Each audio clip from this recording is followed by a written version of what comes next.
Saludos investigadoras e investigadores. Hoy nos referiremos al conectivismo. Como futuros docentes debemos percibir la educación y los cambios, no como un desafío, sino como una vocación, de manera que siempre indaguemos en aciertos para la innovación del proceso de enseñanza-aprendizaje. Las bases para esta teoría se enriquecen por los aportes de George Siemens y Stephen Downes. Ahora bien, conceptualicemos el conectivismo como una propuesta teórica educativa para el aprendizaje, y se refiere a las formas de cómo aprender y generar el conocimiento, que no precisamente son intencionales, y no se refiere a las formas de cómo lograr el conocimiento. Esto ha sido el despunte de Siemens, determinar que las teorías del aprendizaje cotidianas que ocurren en el proceso instruccional son limitadas cuando los ambientes educativos están fuera del aula de clase. Al respecto de esas teorías hacemos referencia al conductismo, cognitivismo, constructivismo, y en la era digital del siglo XXI, al conectivismo. Aunque cabe mencionar que George Siemens no quita ningún grado de relevancia a las teorías del aprendizaje y que más bien cada una se ha modificado o ajustado a las nuevas realidades. Nuestros contenidos de reflexión hacen referencia a 4 objetivos. En el primero, discriminar las teorías del aprendizaje mediante una matriz de ciclo. Posteriormente, contextualizar las implicaciones educativas del aprendizaje conectivo en una lista. Describir estrategias metodológicas educativas para la innovación del aprendizaje conectivo en un flujo alternativo. Y finalmente, una perspectiva de George Siemens acerca del conectivismo presentado en un proceso circular. De esta manera nos manifiesta que esas teorías que habíamos mencionado fueron antes de que se desarrollen aceleradamente las nuevas tecnologías, la teoría del caos y de los nuevos sistemas cambiantes. Por eso, con mayor énfasis, promulga el beneficio de la teoría para la nueva realidad y esta era digital. El beneficio de las herramientas existentes como el Internet, las tecnologías de la información y comunicación y las tecnologías de aprendizaje y conocimiento. Y las formas en que éstas se presentan son mucho más accesibles y la formación es mucho más diversa y se puede encontrar y conectar desde cualquier punto.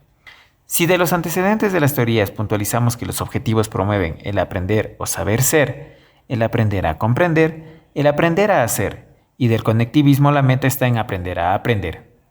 Al respecto, Siemens menciona que estas teorías del aprendizaje sirven de base para construir el conectivismo y como una evolución del constructivismo como tal.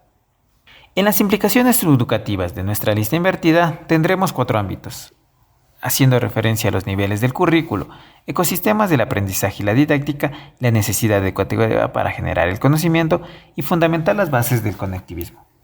En esta finalmente nos menciona que el modelo se ajusta a la realidad y no viceversa, como habíamos visto al inicio en el conductismo. Se debe modificar el sistema y no un plan de estudio curricular.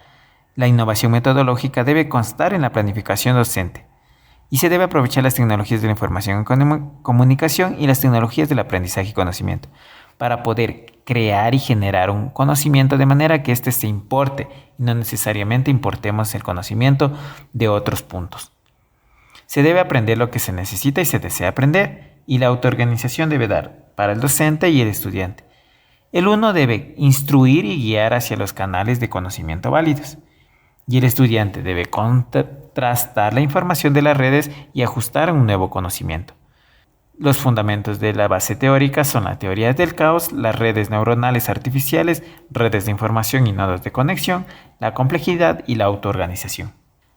Nuestro flujo alternativo al describir estrategias metodológicas, así como han venido siendo las demás teorías del aprendizaje, comprende estrategias, un contexto, métodos y técnicas. Estas deben estar y tener pertinencia con el modelo conectivista. Los beneficiarios deben ser los estudiantes y el docente, para la enseñanza y el aprendizaje. El contexto debe darse en un momento instruccional sincrónico y asincrónico, cuando no es dentro de un aula de clase. Debe estar centrado en la formación del estudiante y estas redes de información. La conexión con el conocimiento es a través de nodos. Se debe evaluar y contrastar la información mediante un aprendizaje electrónico o virtual. La autoorganización, la complejidad y el caos, y la utilidad máxima de las tecnologías de la información y comunicación y de las de aprendizaje al conocimiento deben ser innovadoras. Finalmente, sobre la perspectiva de George Siemens, en este proceso circular podemos ver que la teoría del caos nos refiere a los cambios que ocurren aceleradamente y de que lo que se aprende hoy tal vez es innecesario para el mañana. Es decir, no es una consecución de la memorización. En las redes de información o nodos de conexión al conocimiento, el docente no es la única fuente de información. Esta se genera en redes y medios físicos y tecnológicos, y ya no necesariamente se almacena solamente en el estudiante o en un cuaderno. Esta se almacena en muchos nodos de conectividad. Los nodos de conexión de conocimiento es el punto que nos provee la información, y esta debe ser evaluada y contrastada por el estudiante para así poder construir su propio conocimiento. La información es todo el entorno. Ocurre a través de las redes sociales. No necesariamente redes sociales nos referimos a mensajería. Y el aprendizaje no es precisamente intencional. Esto quiere decir que muchas veces podemos tener un conocimiento pero no sabemos cómo utilizarlo. Sin embargo, en nuestro alrededor hay una o muchas personas, esto significa un aprendizaje colectivo, que saben cómo hacerlo y que tal vez este conocimiento lo adquirieron en base a la experiencia. Nosotros tenemos el conocimiento y no sabemos cómo usarlo. Sin embargo, ellos pueden enseñarnos cómo hacerlo. La autoorganización se refiere a la metacognición. Es un proceso del recurso innato del docente y el estudiante, y se debe expandir y ampliar el conocimiento sobre lo que ya se sabe. Aprender no se basa en adquirir una serie de conceptos, sino en saber cómo usarlos dentro de una sociedad colectiva. Se debe aprender a aprender para importar un conocimiento en beneficio de la sociedad. Finalmente, se hace presentación de las referencias bibliográficas que hemos utilizado para el desarrollo de esta presentación.